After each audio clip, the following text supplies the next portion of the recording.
Yeah.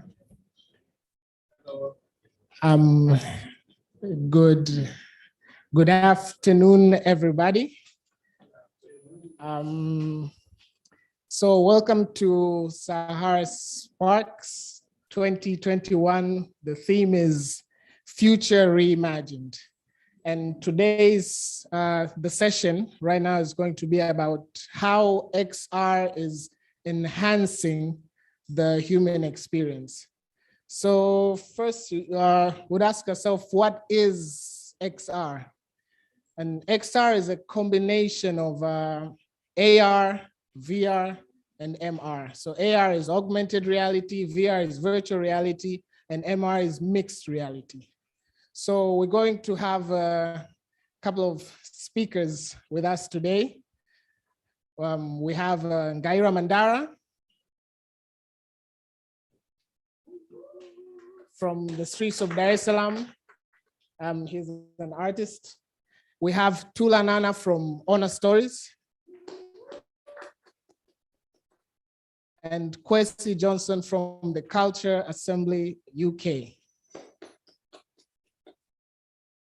So thank you all for joining us, both physical and online. And we're going to start with presentations from the speakers. So I believe Ngaira is going to go first.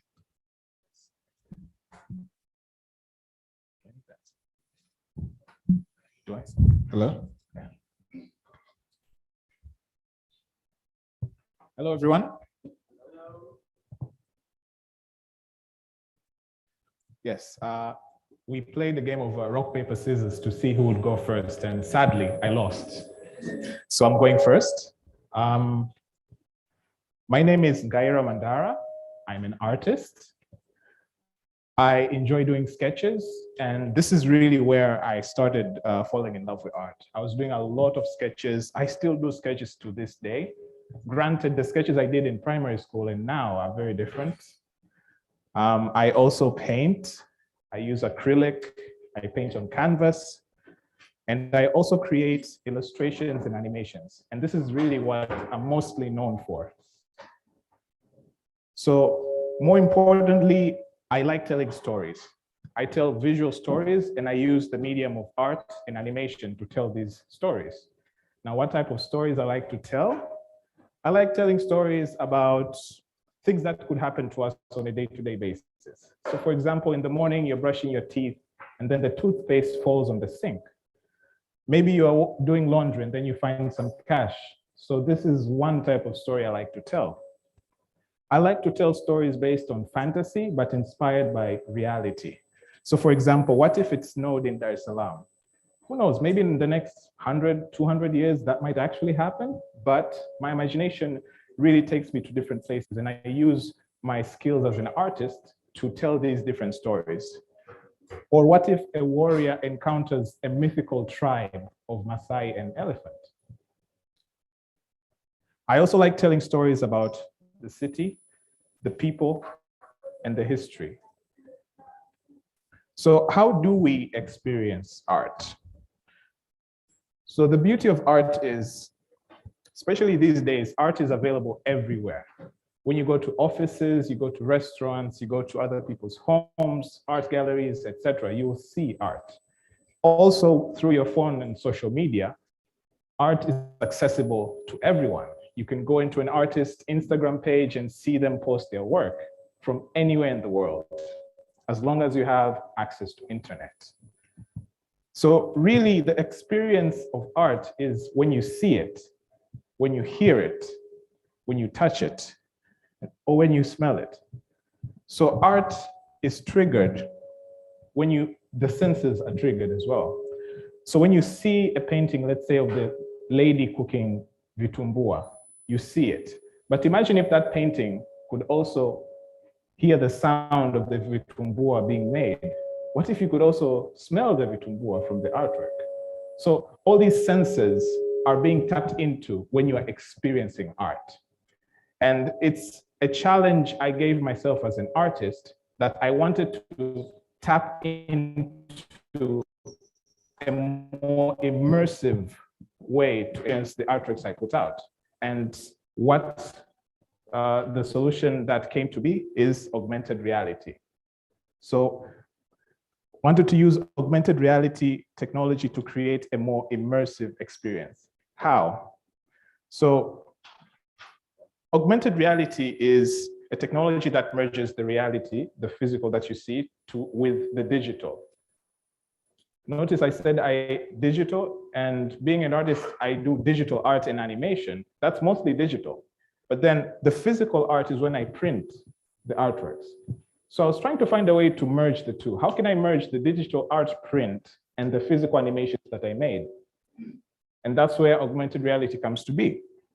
This is the very first video that we took when that experiment became successful. So we pointed the phone to the artwork, and then it came to life.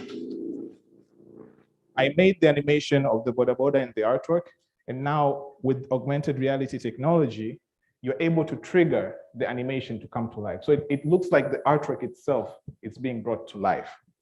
So when this happened, it was exciting for us. We're like, hey, this is an amazing thing. We want to bring this experience to the mass. How do we do that? We decided to do an exhibition. We called it the Streets of Dar es Salaam Augmented Reality Exhibition. It's a series of illustrations I did inspired by the people I meet and the places in Dar es Salaam, and I made animations from it.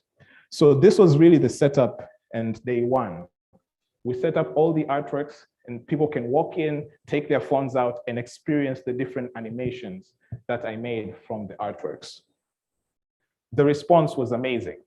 The first group of people that came were, of course, our friends and family. They wanted to see what this is all about. So when we showed them the technology, they take their phones out, they go to our Instagram page, point their phones to the artwork, and then it comes to life. It was exciting for them. They wanted to show more people.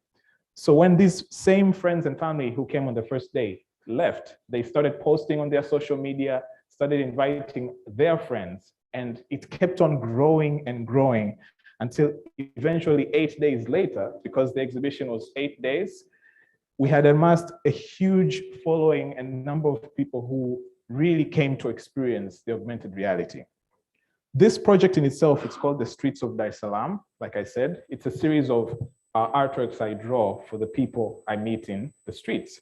There's a lot of merchandise and prints that we make from them. And because of just this augmented reality exhibition, sales for those products actually increased by more than 50% because we attach the technology aspect to the product. Now you won't just have an artwork. Now you can point your camera to this artwork and it will come to life. It tells a story, a more immersive story. So we talk a lot about augmented reality exhibition that we did in our podcast. If you're interested to hearing more, you can just Google the Mandara Brothers and you'll find many links that you can listen to. It's more than an hour. We go in depth about this exhibition, so you're very welcome to listen. So after this exhibition, we asked ourselves, what else can we use art and augmented reality in? Can we create video games using this technology? Yes, we can. Can we create animated stories that come to life by the trigger of your phone? So imagine a comic book, or maybe it's an image of a certain story about a certain lady. It's just an image, but when you point your phone to this image, it comes to life. It tells the entire story of this lady.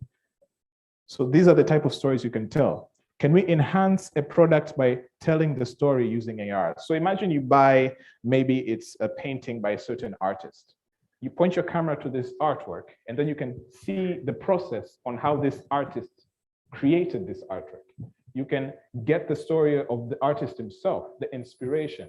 So you can link a lot of the content to the physical product using augmented reality. The technology is there and it's continuously developing, but the key thing is the story. The story is what will pull people in, get them interested to learn more. The experience will just trigger more of an emotional connection to this story. But yeah, that's all on my end. Thank you very much.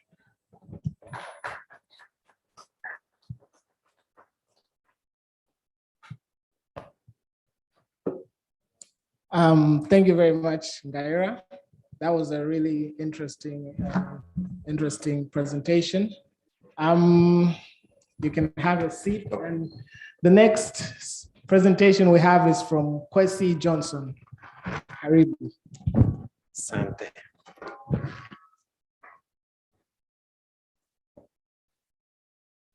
Hi, everybody. How's everybody doing?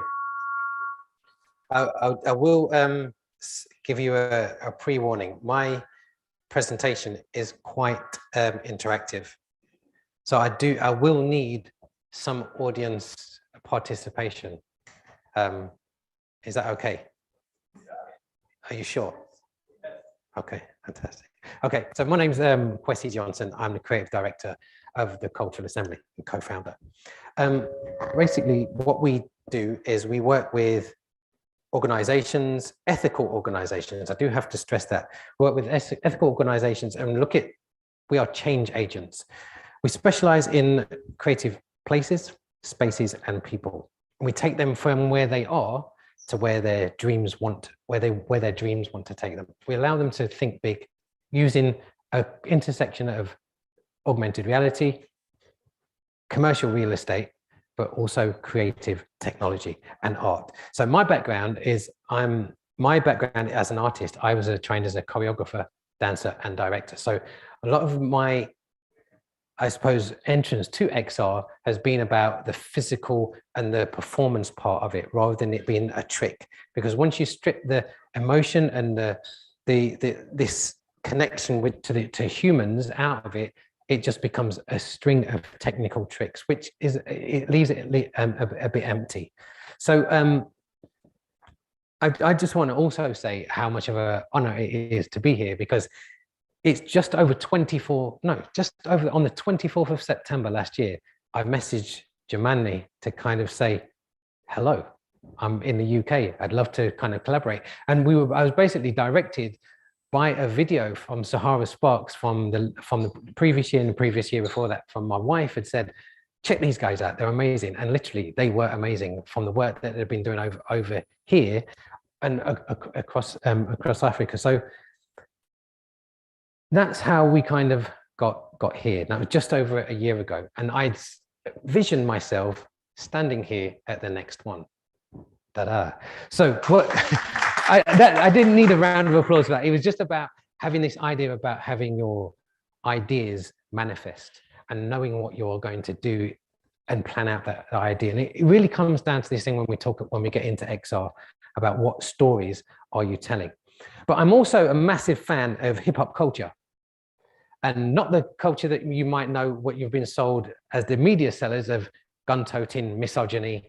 Not that. It's the original philosophy, which is peace, unity, love, and having fun, supported by knowledge and wisdom. So for me, that's how we should be creating our stories. So one of the things I also want to give a shout out is to Sahara Sparks for putting this on, bringing people together. And how I do that is in a very hip hop style focus. Are you ready?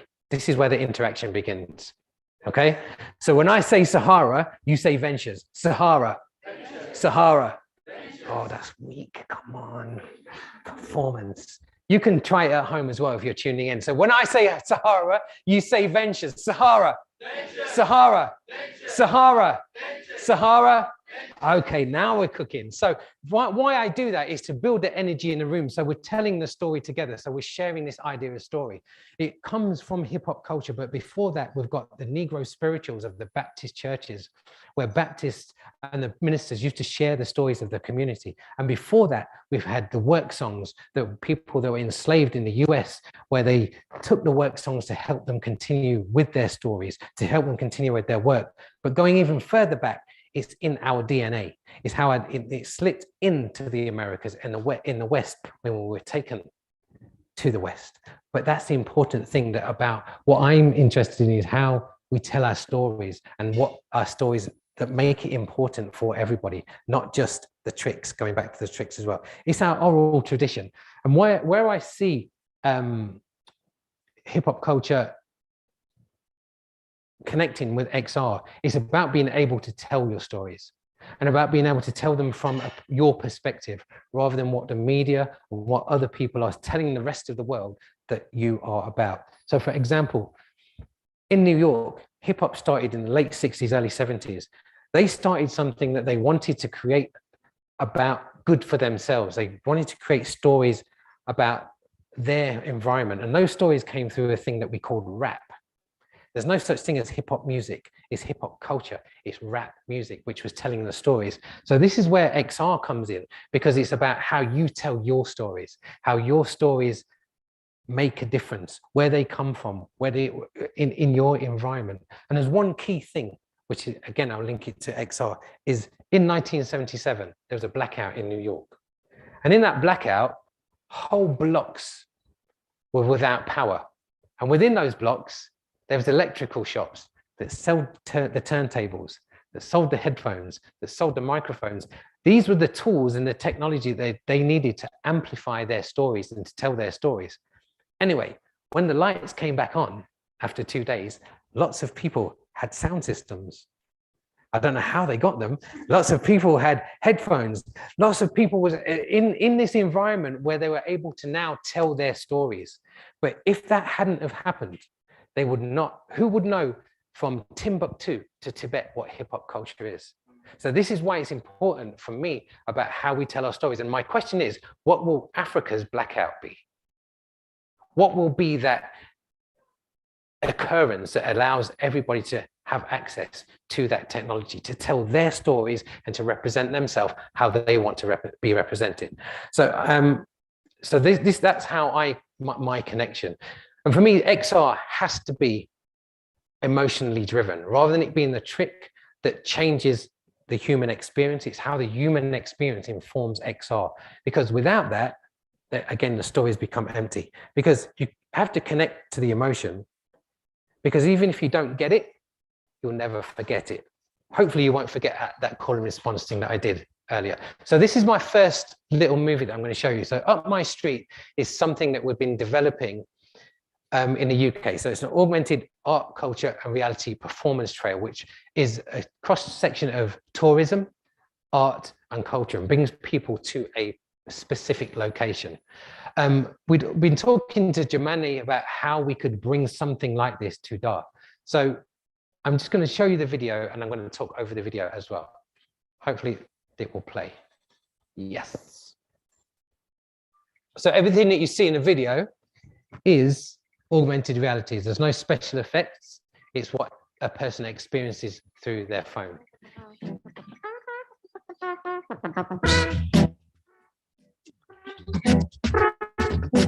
So within this, all the backgrounds, even the bodies of the dancers can be changed to incorporate artwork from local artists or even businesses. So we don't want to say, oh, have a logo of Zayn, whatever the telephone company is, but actually how can we work with an artist to make sure that it has integrity, that it's telling the story of the local area. So this can be along any high street, any location, any wall.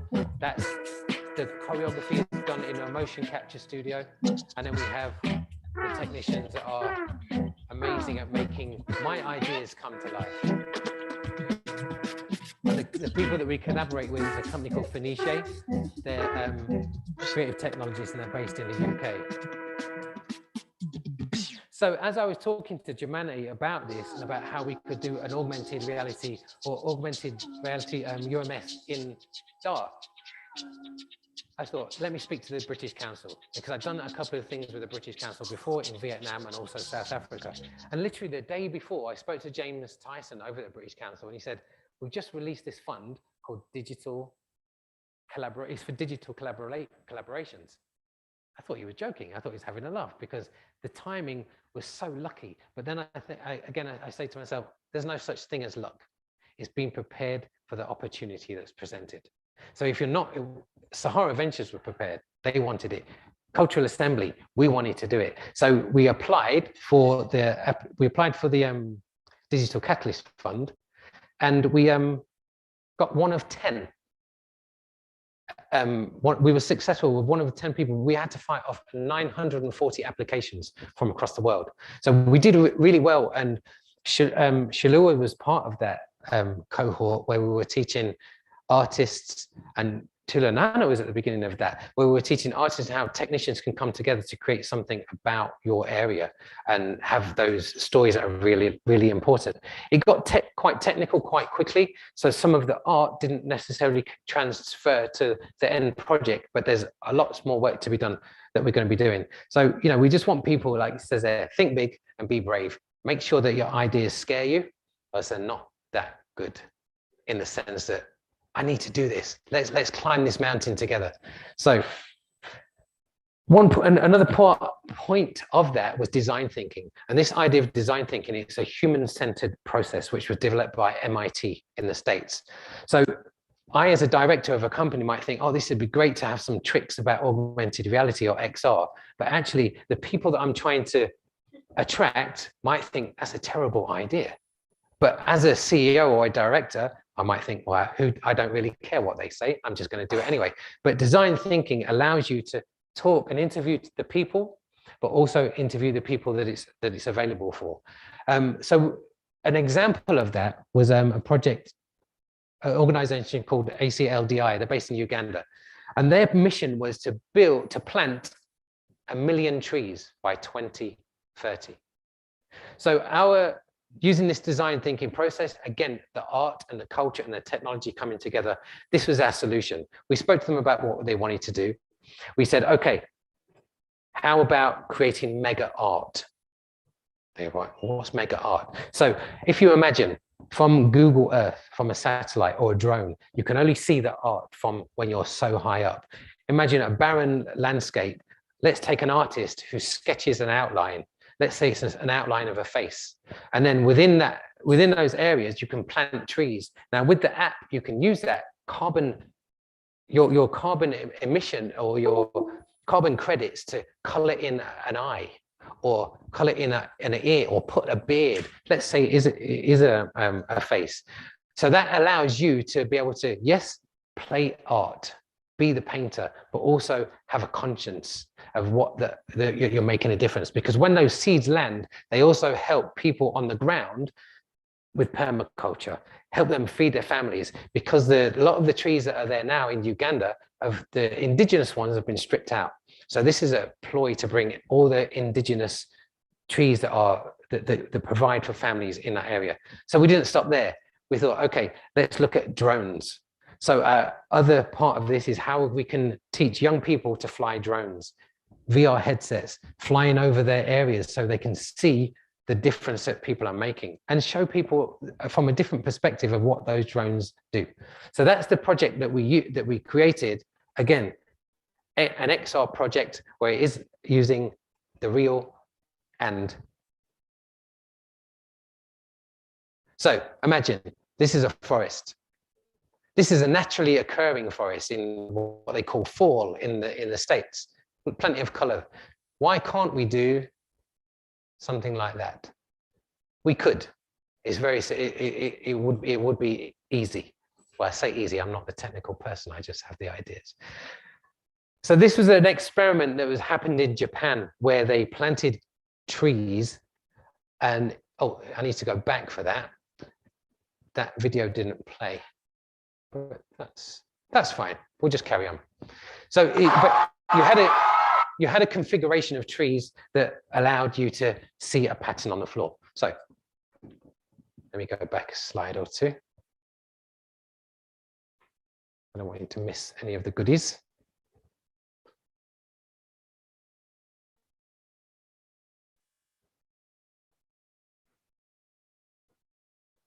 Okay, let's play. So that there's a video that's not playing right now. Hopefully we'll be able to see that when we upload. Oh, here we go.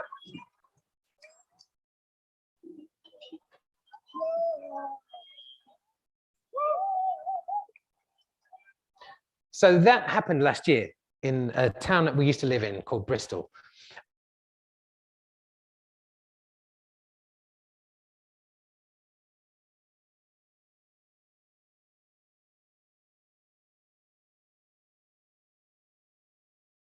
That did so many things for Bristol, but actually the detail that they always often forget that he was a slave trader.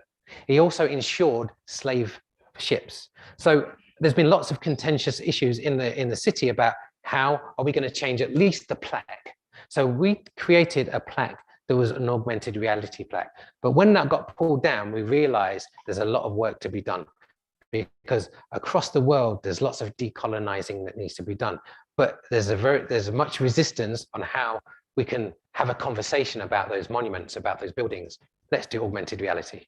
So this is our, again, going back to the art for the cause. There's something that makes this real rather than it just being a series of tricks. So the project that we're doing in decolonizing memory, digital bodies in movement, is with the UK Research Institute and also Bristol University. So that's what we're doing around the monument. We're going to create an augmented reality experience where people are going to experience a different story from what we're being told most of the time. I need to catch up with my presentation. Okay. So potential for me, the reason why we are here, because the main point for me for XR is that it does tell stories. It is about the stories that have emotion, that have feeling, that have something to say. And I think one of the important things is developing the appreciation in your area with people that identify with you, and how those things are then you start to build an audience. And that actually, those people that identify with you are not necessarily the people in your area. They can be halfway across the world. It's about identifying your tribe and the peoples whose hearts are connected to yours. Because your education, your stories, your culture are all we have left, because there's been lots of deals happened with multinationals to rob us of the resources that we have here. But the most rich resource that you have is here, and what you believe and what is the stories that you want to tell. So making sure that we can allow people out there that could be the next Jeff Bezos, but at the moment they're washing windows with a dirty rag, or the next Oprah Winfrey, but at the moment they're selling razor blades. How can we allow them to get access to this technology so they can create XR, so it matters? We can create stories that matter, so we can uplift everybody at the same time. Final thoughts.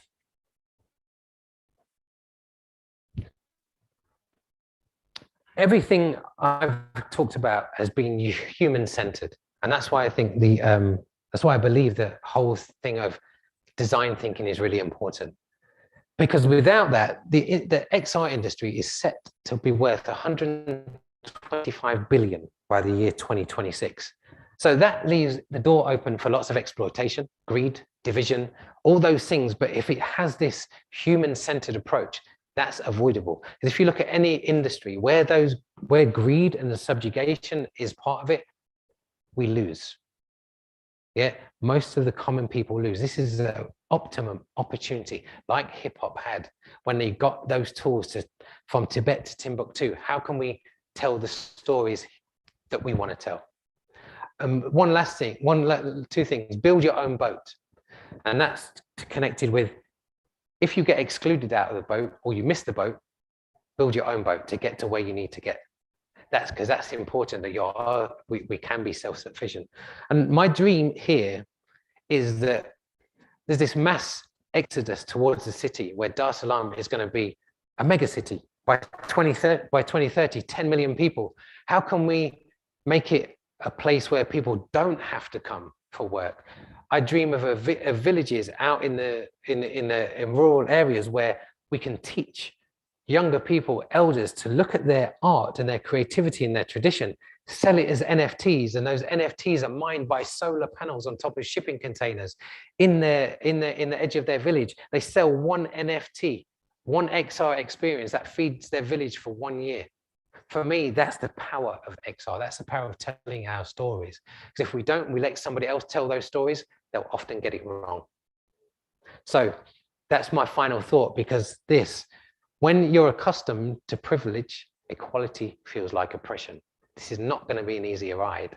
But if we're working with passion and love in our heart, make those stories matter. Thank you.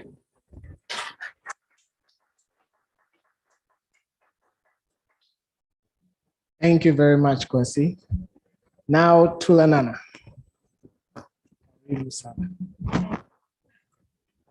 Yeah, I'll sit down so you can clap for me.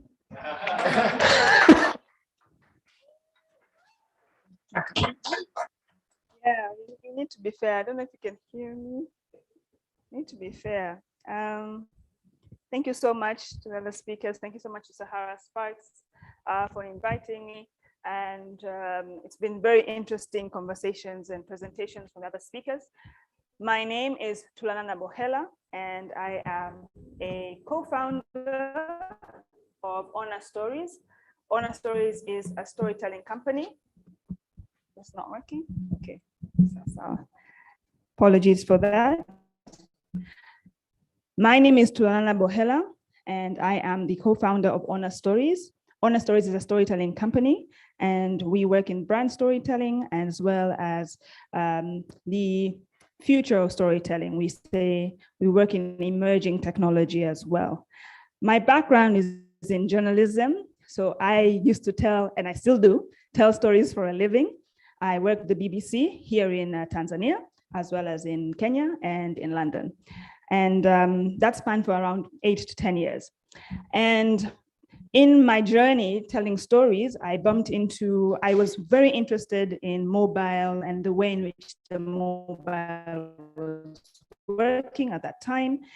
And that led me to figure out, like, so if this thing that was meant to be used for calling and sending is now being used for watching videos, like, what's the next thing? And so from there, we began to look more into what does it mean to tell stories on future platforms? So that means virtual reality as well as augmented reality. And we believe that it's important to be able to take hold of these platforms now, because just like TV and radio that came before us, we found them. If you were in the era where you would sit in the evening at night, and then Babando anatoa TV, and you'd put on the TV for you to watch, you were forced to watch one thing, right? And whereas today you're bombarded with information, you have access to that information, but you are forced to watch that one thing. Whereas today it's like you have the options to do that. And we ourselves now, we have to take the narrative, we have to take the platforms, we have to actually own the narratives that are coming out in these future platforms, and that's why it's important. So for Honor Stories, we've been working in the world of XR, mostly virtual reality and augmented reality for about 3 years now. We say that we have been pioneering it, really trying to figure out what works for the Tanzanian space. And we've been able to do that from around 2019. And in 2019, where we held our very first augmented reality photo exhibition. And I'd like to play a video that can just show you just how that went.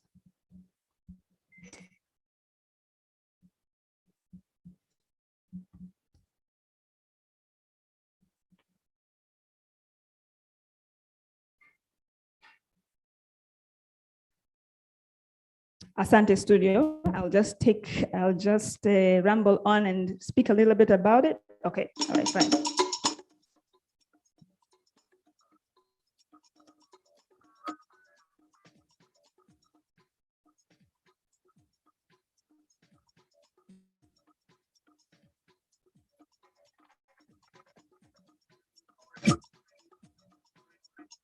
we've embedded code into photos and combined the photography with videography.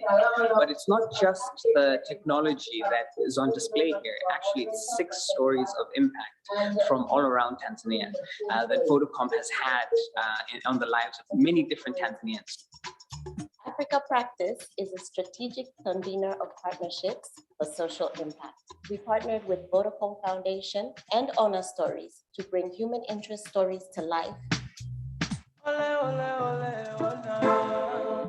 So that was the very first time we kind of were like, we've come into augmented reality, we've come into the XR space, and then we were like trying to figure out, okay, who is going to work with us? How are we going to do this together with people?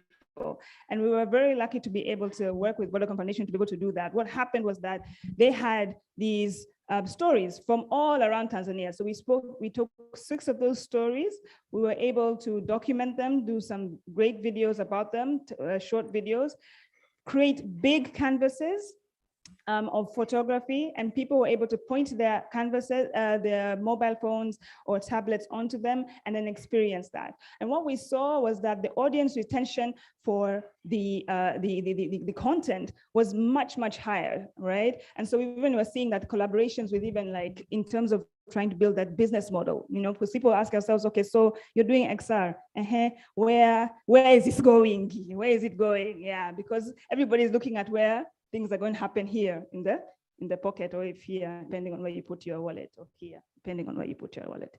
So so we were kind of like testing it out, like, can we get buy-in? And we can see that there are corporates, there are companies that are interested, but the takeaways is that we still have a long way to go in terms of convincing and trying to, in terms of making the technology understandable. But then that led us to do one other thing, which we said, like, okay, instead of waiting for money to come from up high for us to do what we want to do, let's collaborate more. Let's find people who have the interest, who want to do things differently, and work with them to do that.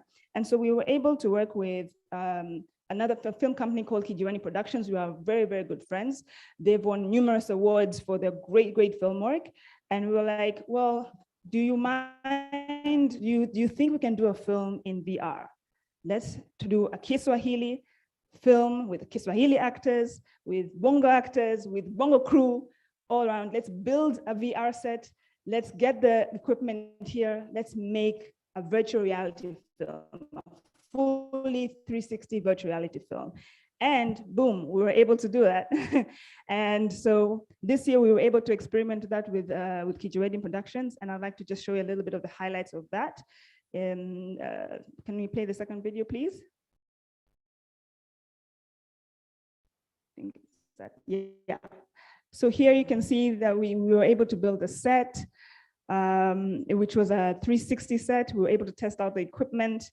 Everyone that was on there, it was their first time ever coming across any of that technology. So we were learning, they were learning as they were going, as well as Kijiweni. Even in terms of scripting for the story, we see in true African tradition, we had to involve a goat there as well. In terms of scripting, it was also different. We need to experiment more. We need to put ourselves out more as pioneers, as people who are trying to do these things so that the things can work. And then this year, also, we've been very busy. So this year as well, again, we are in the business of collaborating. We're in the business of building an ecosystem. Again, we were able to partner with Nafasi Art Space.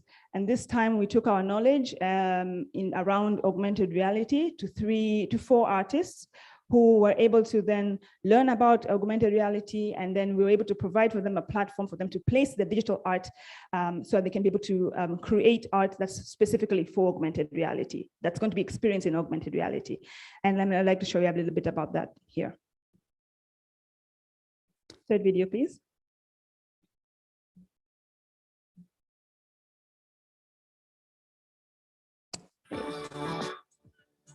As Honor Stories, we're pioneering the use of augmented reality here in Tanzania. How can we overlay a digital world onto the real world and tell stories using that technology? There were 4 artists that Nafasi Art Space, our partners for this exhibition, selected. These 4 artists have created about 10 different art pieces as expressions of themselves. But what's been an added thing, that it's digital art that we're exhibiting in the physical space.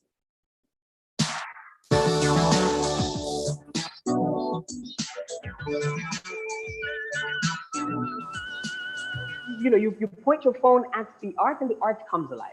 This is something that is happening in Tanzania right now with Honor Stories at Nafasi Art Space. And it's something that I'd love for you to come and experience instead of just hear about it. So come through. Right. So we've been able to work with those artists to be able to do that work, and it's been great. And I would challenge you to catch the exhibition. It ends this weekend. It's at Nafasi Art Space for that. The takeaway here for us is in trying to build this ecosystem is 1, we need to collaborate more.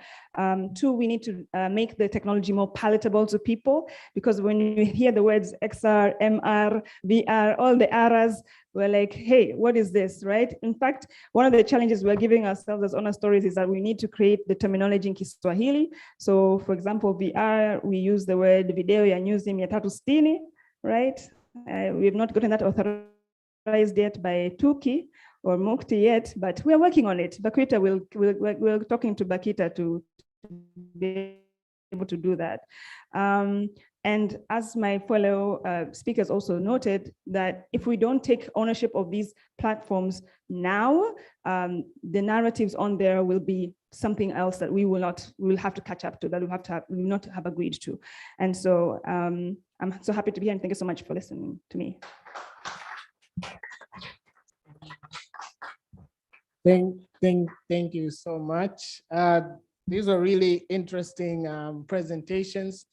And so we'll be going now to some questions, and I have a few questions of my own. So I've noticed that all of you, when you're talking about XR, all of you were talking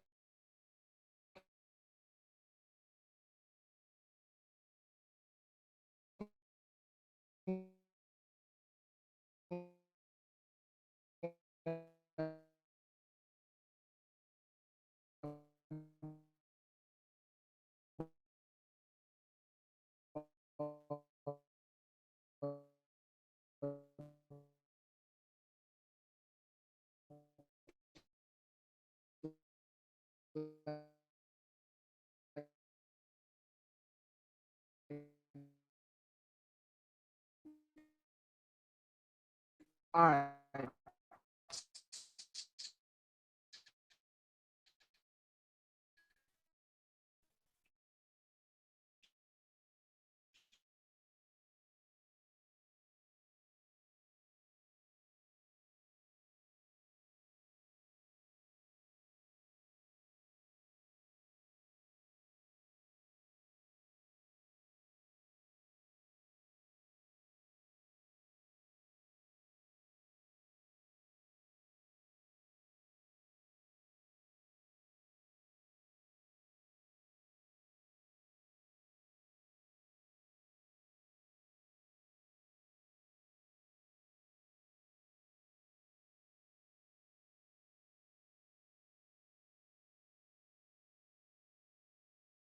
Good.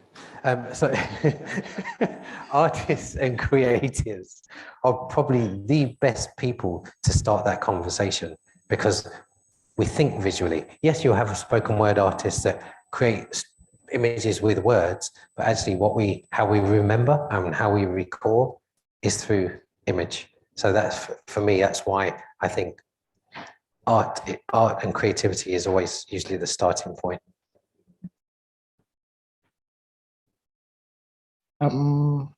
Do you have anything else to add, Gaira, maybe?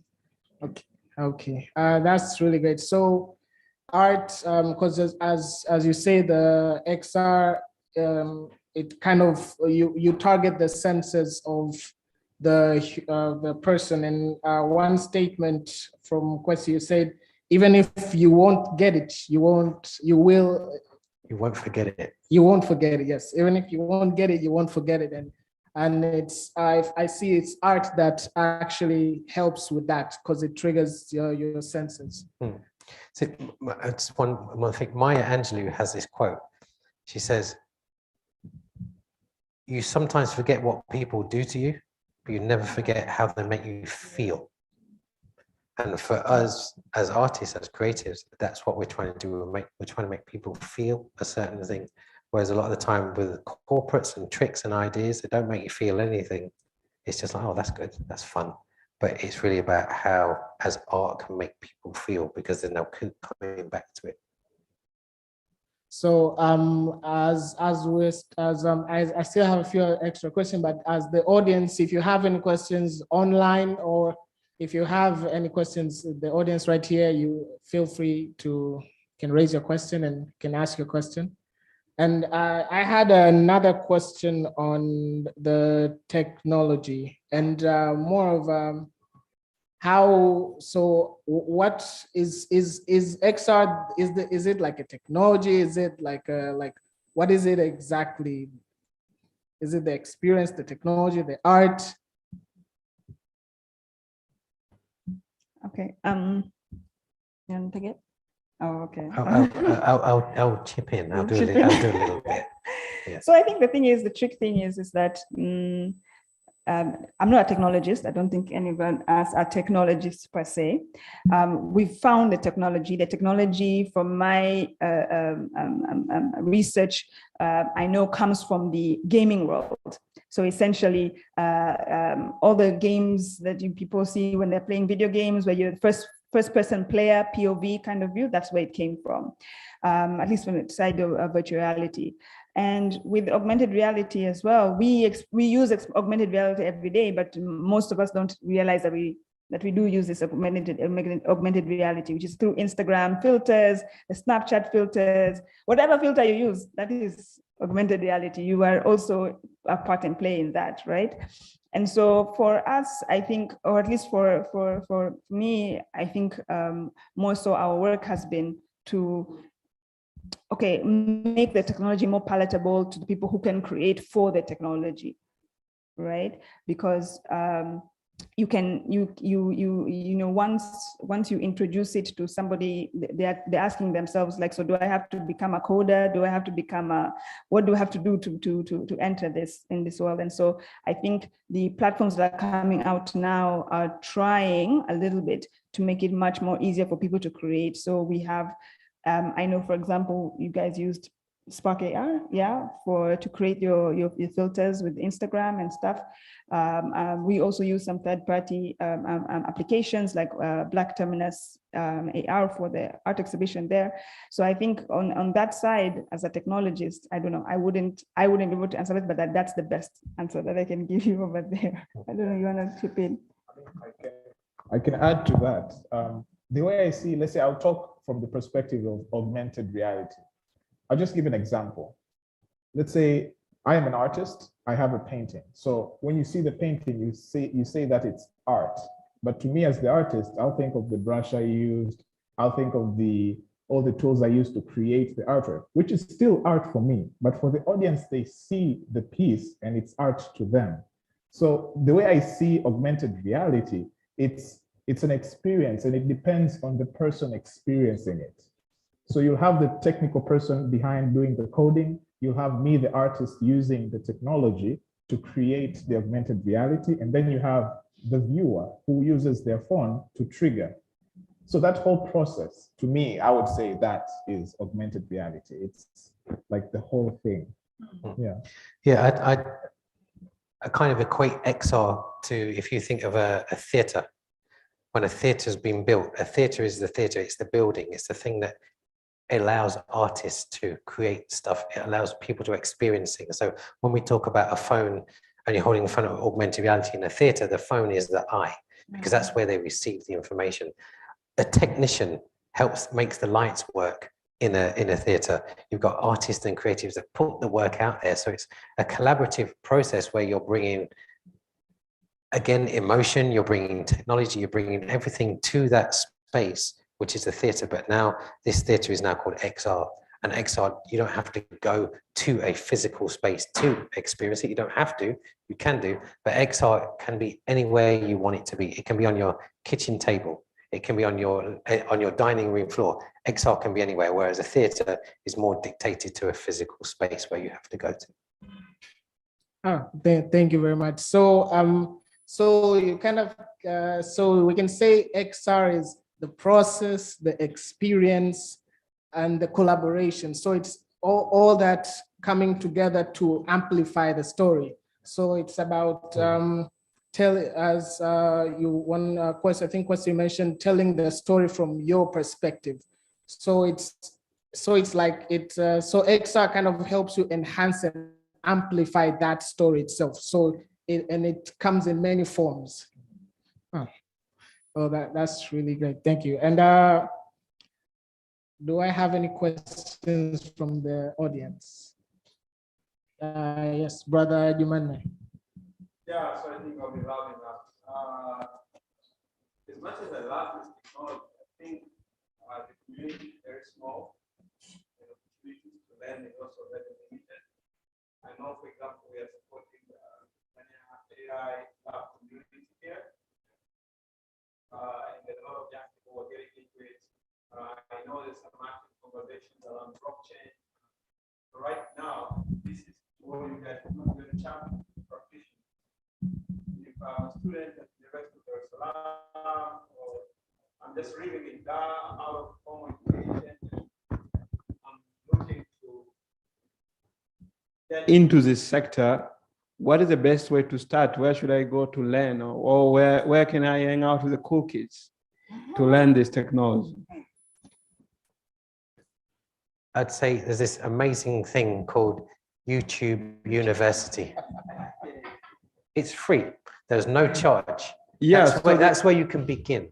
The difference between, and I really don't want to make this a conversation. The difference between AR, VR, and other technologies like artificial intelligence or blockchain, you can easily go online and access.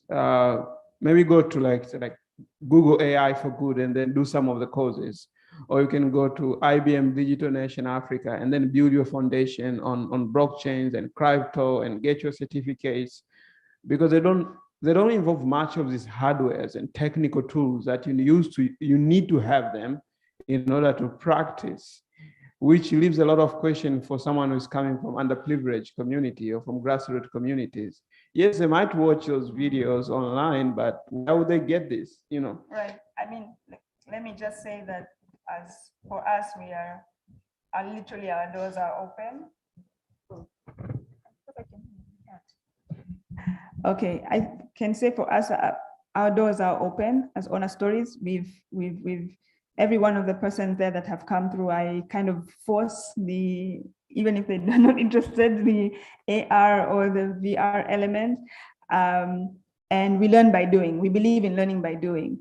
There are people who have come through, the same young people, they're saying that they're interested. Some have come, some have left, like that. But we're still pushing through to see what sticks.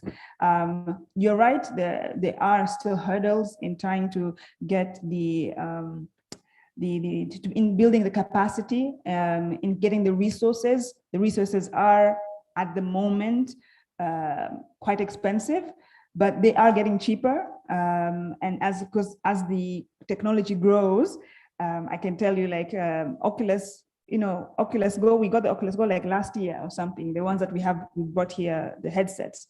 And within that same year, they were, I think it was this year actually, they were they were not dead, but they stopped production for that, and they're now going into Oculus Quests, right? Mm-hmm. So essentially, the VR world is like the iPhone world, where like they release a phone, then the last phone is like old news, right? Yeah. It's essentially, so it's like that, and we have partners that we work with to try and create those schools. So next year, hopefully, we're going to be having some more workshops where we're going to have people to come in and learn more.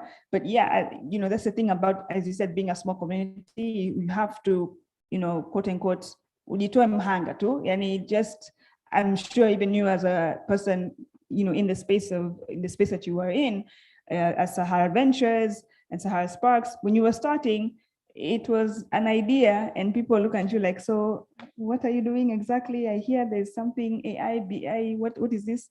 All right, but you have to kind of like do, and we only learn by doing. So with Honest Stories, we essentially, our doors are open for people to come and learn. We have headsets, we have some laptops, people to come and experiment. We have the cameras, come through.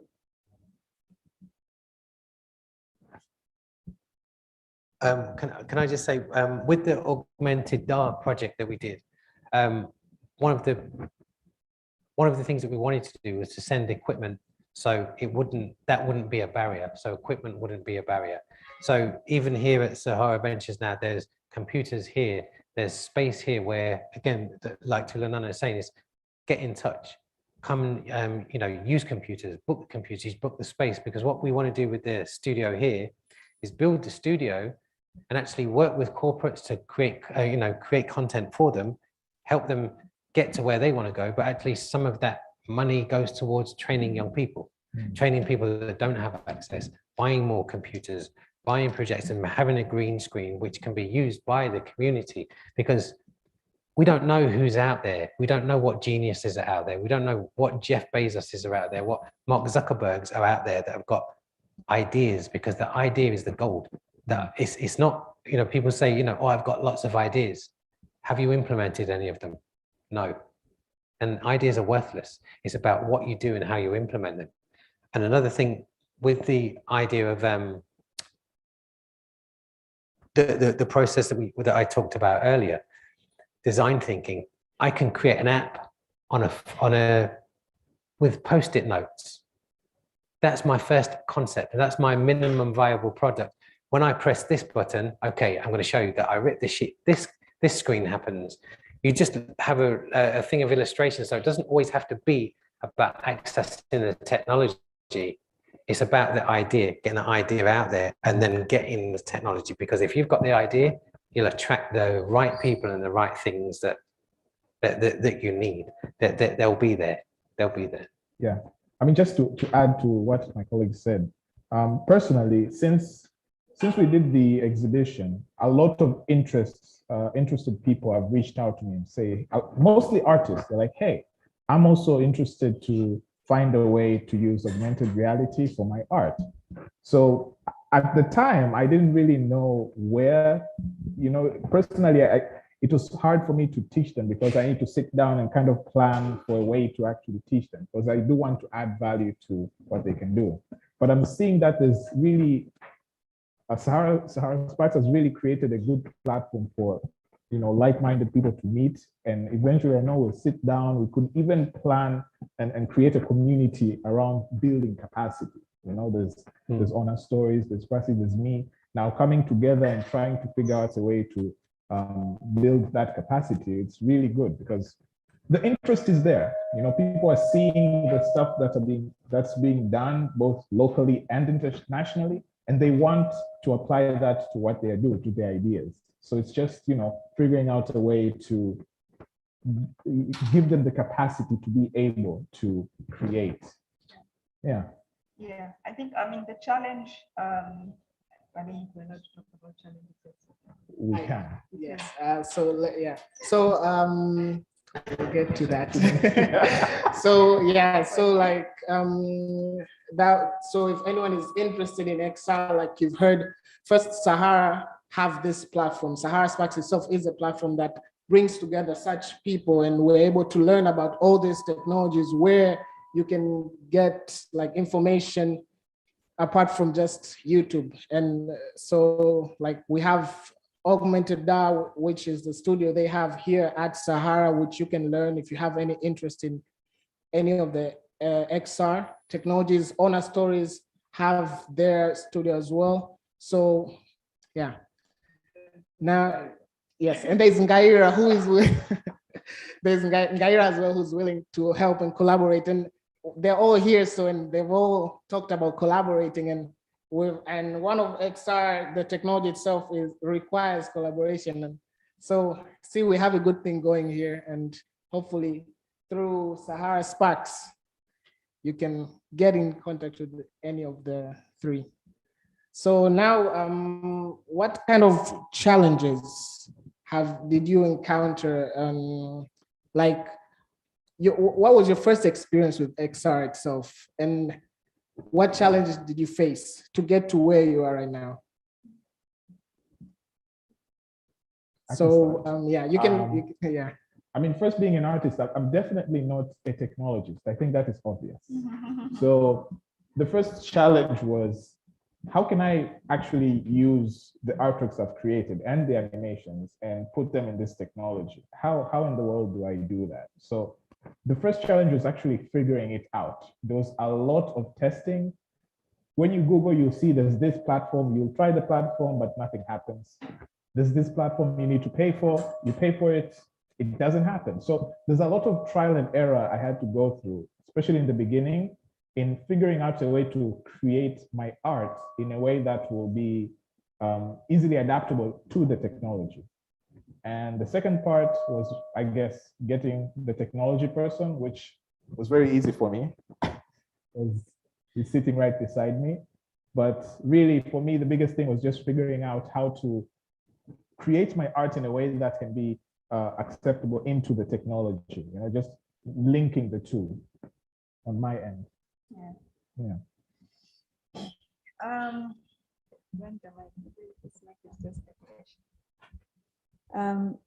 So my journey.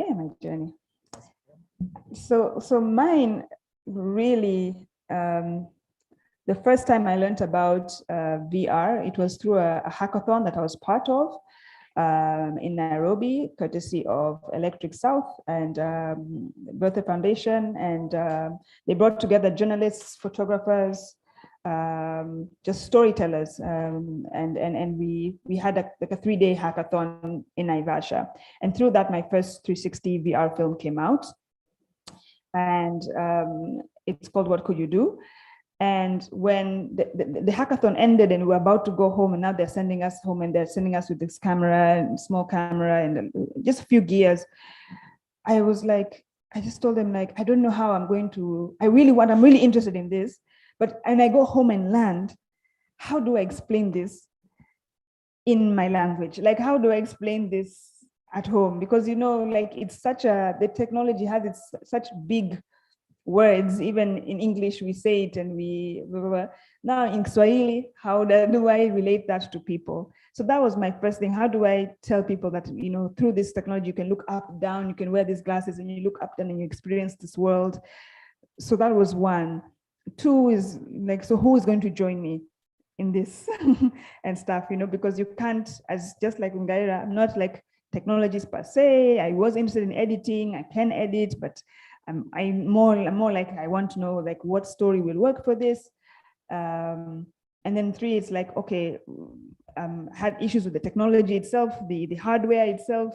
So we would go and we'd shoot, and the lenses of the camera would get humid, would get fog on them, on the lens. So you can't shoot because they would overheat, because they're just not made for this environment.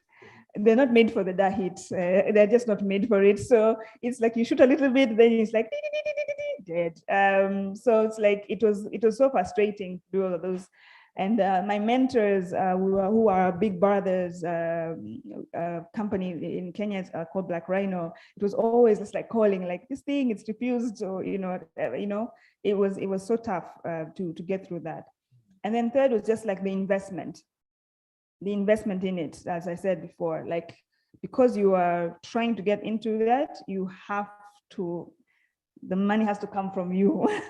There's no one else who's going to back you on that. So just closing my eyes and going, click, buy the laptop, buy that, suddenly, you know, buy, you know. So buying the first few equipment was also quite like, I don't know whether this is going to come back, this investment is going to come back. So we have headsets, we have a camera, you know, and stuff, and a laptop that edits in that. And then the 4th, which is still an issue, is the capacity building and the interest in capacity building. So you can say, yes, come through, but you know, our experience, or my experience of frustration has always been like, okay, people come through, they're interested, there's hype, but young people are in the world of instant gratification. And so when they're seeing this thing is, we are learning, but then it's not like, I should have been a guru by the end of the week, you know. The person feels like I started on Monday and by Sunday I should have been an XR guru. And you're like, no, it takes time and you have to do this and you have to try, and you know, things may not work. So they bounce. It's simple. They get something else that will pay their bills at that time. So it's not something that, so that's kind of like the issues, the challenges that we're facing in this space. Yeah, so far. So I think my first concept or the idea was actually coming from, I wasn't playing the game, but Pokemon Go. That's what first sparked this idea of, actually, it's good, it's interesting, but who really, yes, lots of people went around chasing these little things.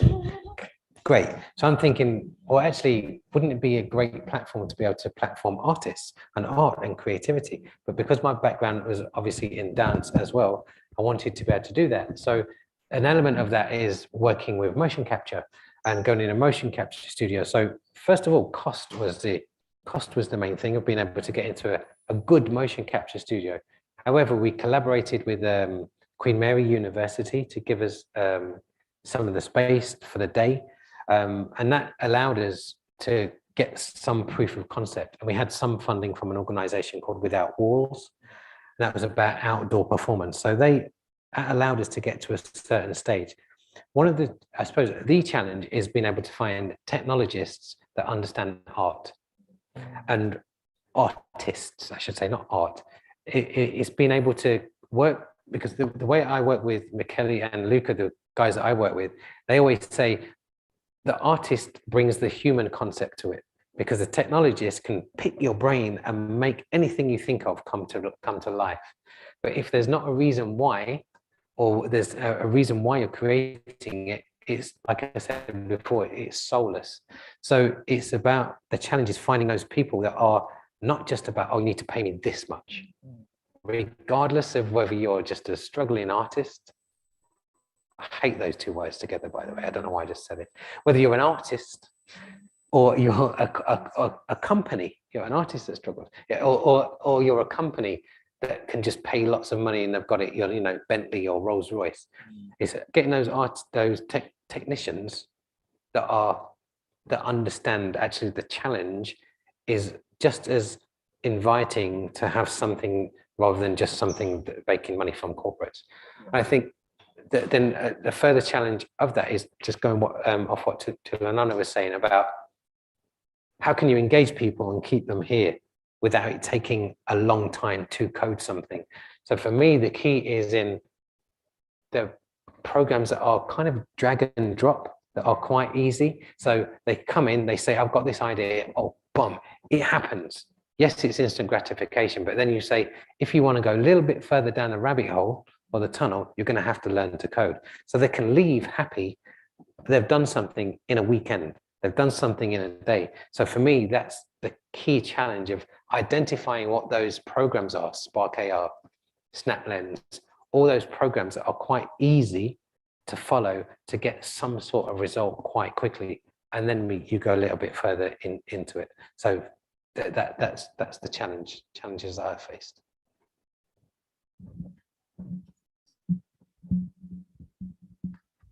Oh yeah. So that was really interesting, and I see the cost has been mentioned in all those places, and I guess I would thank Sahara Ventures with Augmented DAR. They've helped eliminate that factor. Owner Stories as well has helped eliminate that factor. So to some people here, that may be a challenge they you've minimized for them. So now they can just come with their ideas and have the open mind. And I'd also say collectives. Creating collectives. If you've got 7, 8, 9 people that are all interested in AR and a similar sort of thing, rather than them, spending, I don't know, however many thousands on a laptop, and they have to find 2,000, themselves, or millions, wherever. 10 of you, if you come together to buy that laptop and you've got a similar interest, it's not so much of a cost, but actually you're all going to learn from each other. you're going to help each other achieve what you want to achieve. So forming collectives, and well, it's about what we were saying earlier about sharing. So again, a lot of artists don't like sharing because they think once they share, they give their superpower away and everybody else is going to take their work. But I always say the wand doesn't make the magic. The artist is the magician, the wand is just a tool. I can give you the wand and you can do something completely different with your spells to what I would do. It's the artist that makes the spells and the wand is just a vehicle. So it doesn't matter if I share my wand with you because what you do, I'll be inspired by the things that you create. But artists kind of seem to have this thing. And I think what it is, it's that idea of scarcity. Artists often think that there's scarcity, but there's an abundance of ideas and there's an abundance of materials, there's an abundance of things you can apply your mind to. But when they think of scarcity, and that often that thinks money, but once you start to share, you start to share those ideas, you see how quickly you see how quickly things expand because you're not afraid anymore. Yeah. Okay.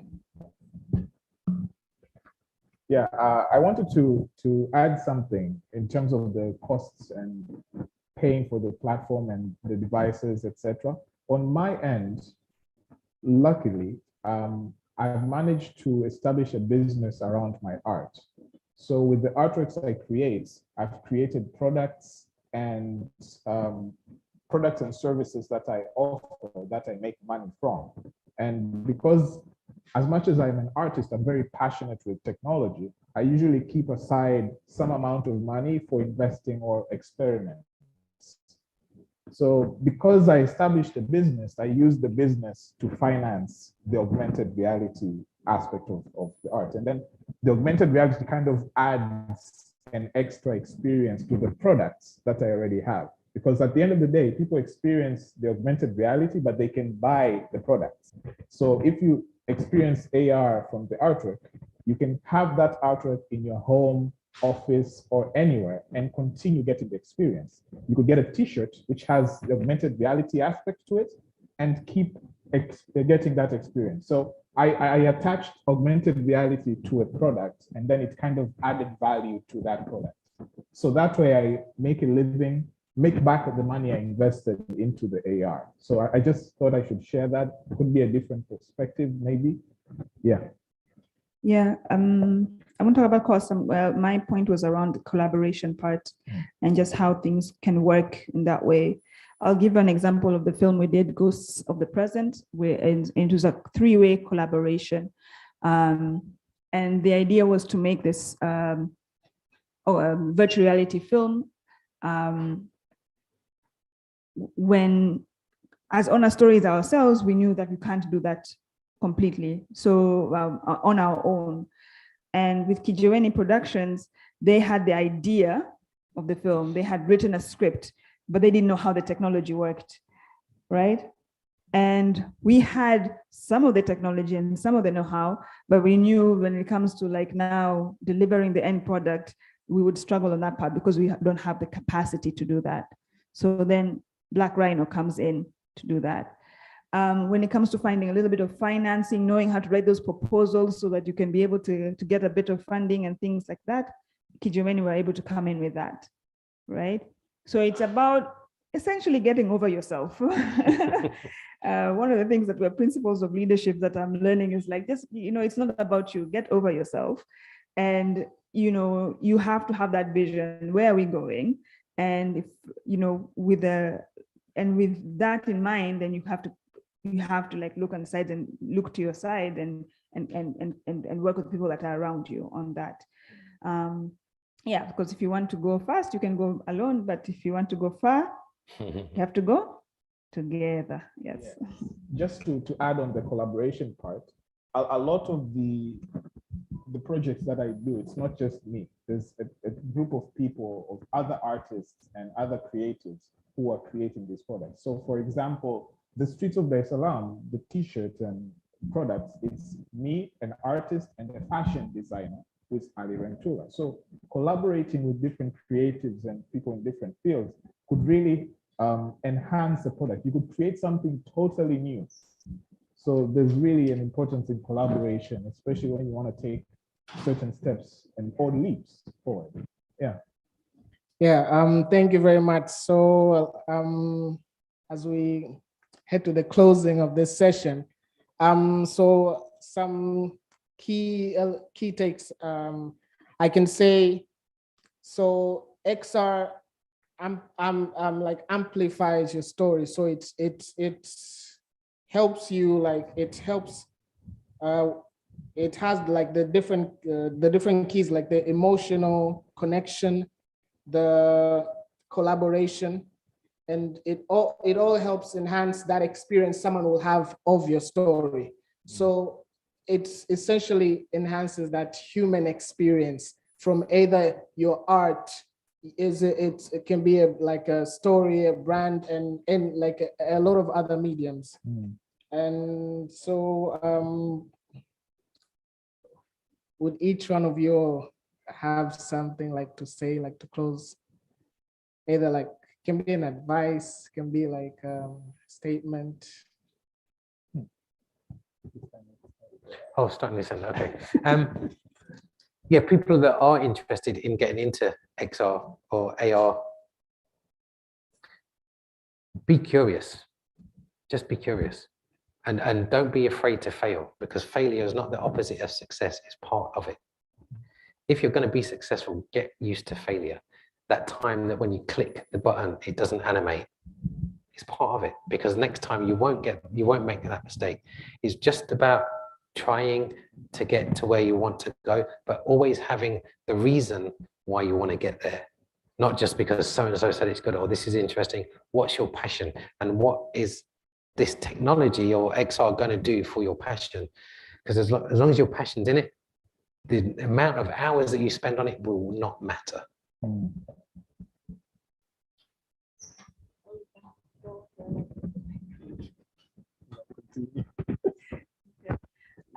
For me, I would agree with Kwesi on that, and as well as, consistency.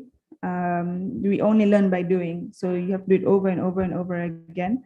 And collaboration, we've talked about that, and that's something that we really are learning, that is the only way to get further on.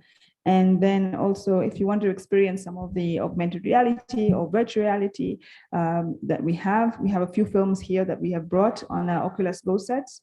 So you can see some of the team that's here. Wilson, you can put up your hand. Yes, that's Wilson. And some of the team from Honor Stories is here to help you experience some virtual reality and some augmented reality as well. Yes, just to add on that, the importance of the story.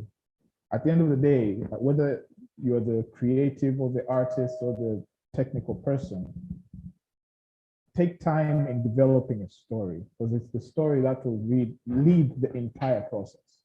A story is what will, bring together all these different creative minds and the technologists, the fashion designer. The story is what will just take everything from this step to the next step. It's what will drive each one of us to create something.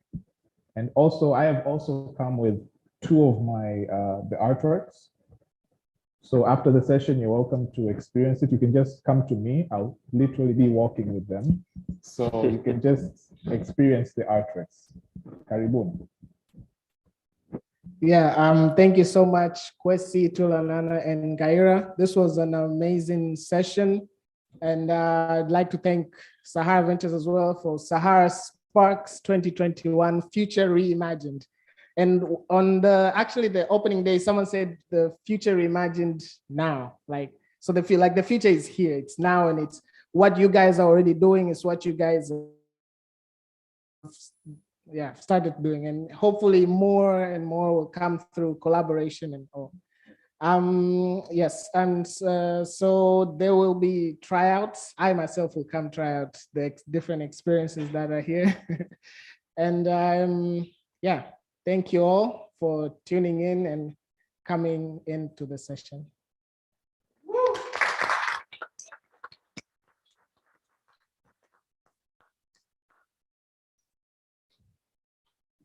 Maybe get a good picture.